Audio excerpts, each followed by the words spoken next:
प्रधानमंत्री नरेंद्र मोदी ने कहा है कि सरकार के कामकाज में राष्ट्रहित सर्वोपरि है। भारतीय जनता पार्टी के 42वें स्थापना दिवस पर कार्यकर्ताओं को संबोधित करते हुए श्री मोदी ने कहा कि देश के पास नीतियां, संकल्प और निर्णय लेने की क्षमता है।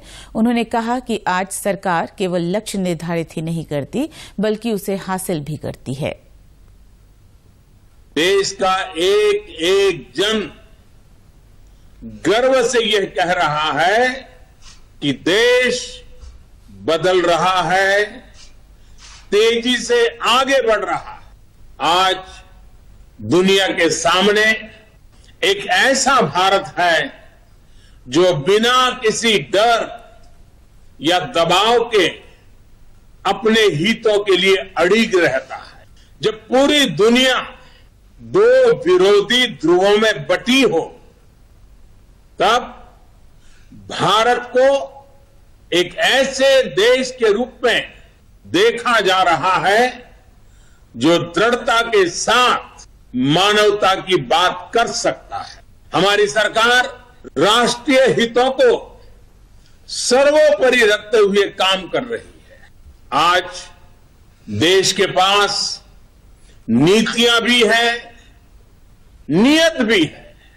आज देश के पास निर्णय शक्ति भी है और निश्चय शक्ति भी है। प्रधानमंत्री ने कहा कि 4 राज्यों के हाल ही में हुए चुनाव में भारतीय जनता पार्टी की डबल इंजन की सरकार सत्ता में लौटी है। उन्होंने कहा कि 3 दशकों के बाद पार्टी ने राज्यसभा में 100 सदस्यों का आंकड़ा पार कर लिया है। मुख्यमंत्री पुष्कर सिंह धामी ने कहा है कि प्रदेश की जनता से किए गए वायदे के अनुसार यूनिफॉर्म सिविल कोड जल्द ही प्रदेश में लागू किया जाएगा। इसके लिए कमेटी गठित की जाएगी, जिसमें विषय विशेषज्ञों और स्टेक होल्डरों को शामिल किया जाएगा। आज मुख्यमंत्री देहरादून में भारतीय जनता पार्टी के स्थापना दिवस के अवसर पर आयोजित कार्यक्रम को संबोधित कर रहे थे। और हमने शुरुआत की है कि संविधान की धारा 44 में भी इसका उल्लेख है कि राज्यों को यूनिफॉर्म सिविल कोड लागू करना चाहिए। माननीय उच्चतम न्यायालय ने भी बार बार राज्य सरकारों को निर्देशित भी किया है कि राज्य के अंदर एक समान कानून होना चाहिए। उसको लेकर जो संकल्प हमने उत्तराखंड की जनता के समक्ष रखा था, हमने पहली कैबिनेट की बैठक में, पहले मंत्रिमंडल की जो बैठक हुई, उस बैठक में हमने पूरा उसका नोट बनाकर उसको एक सर्वसम्मति से आगे बढ़ा दिया है।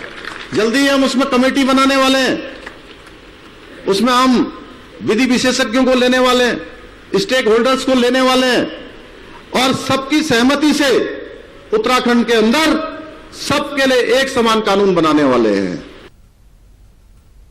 इस अवसर पर मुख्यमंत्री ने कहा कि भाजपा राष्ट्र प्रथम, संगठन द्वितीय और व्यक्ति अंतिम के सिद्धांत पर चलती है। उन्होंने कहा कि डॉक्टर श्यामा प्रसाद मुखर्जी, पंडित दीनदयाल, पूर्व प्रधानमंत्री स्वर्गीय अटल बिहारी वाजपेयी के सपनों को आज प्रधानमंत्री नरेंद्र मोदी के नेतृत्व में पूरा किया जा रहा है। उन्होंने कार्यकर्ताओं से कहा कि उनकी प्राथमिकता हमेशा अंतिम छोर पर खड़े व्यक्ति तक सरकार और प्रशासन की सेवा पहुंचाना होना चाहिए। दीनदयाल उपाध्याय जी एकात्म मानववाद छोड़ गए कि समाज के अंतिम छोर में खड़े हुए व्यक्ति तक शासन पहुंचना चाहिए, सरकार पहुंचनी चाहिए, हमारी सेवा पहुंचनी चाहिए, हमारी पार्टी पहुंचनी चाहिए। उसको लेकर लगातार हम सबका काम जारी रहना चाहिए। पंडित अटल बिहारी वाजपेयी जी को भी हम सब लोग स्मरण करते हैं कि उनके कारण से उत्तराखंड राज्य का निर्माण हुआ और उन्होंने बंबई के अधिवेशन में कहा था कि कोहरा हटेगा, बादल छटेगा और कमल खिलेगा।